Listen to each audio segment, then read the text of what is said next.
సమరయ స్త్రీ, అమ్మ నీకు 5గురు భర్తలు ఉంటారు, ఇప్పుడున్న భర్త కూడా నీ భర్త కాడు, కానీ నువ్వు ఎంత ఈ లోకంలో ముందుకు వెళ్ళినా కూడా, ఎన్ని రుచులు ఈ లోకంలో నువ్వు అనుభవించాలని చూసినా కూడా నీకు తపన తగ్గదు, ఈ లోకంలో తపన ఆగదు.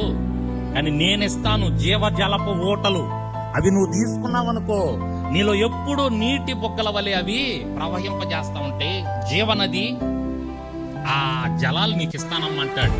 మైండ్ పోతాం ఒక్కొక్కసారి, ఈయనెవరు బాబు, నిజంగా ఈయన దైవ కుమారుడి మెస్సియా ఇతనే అని చెప్పి అప్పుడు పరిగెత్తుకుంటా వెళ్ళింది, ఊర్లోకి వెళ్ళి చెప్పింది జీవజల ఊటలిచ్చి ఆయన వచ్చాడు, రండి దేవునికి స్తోత్రం.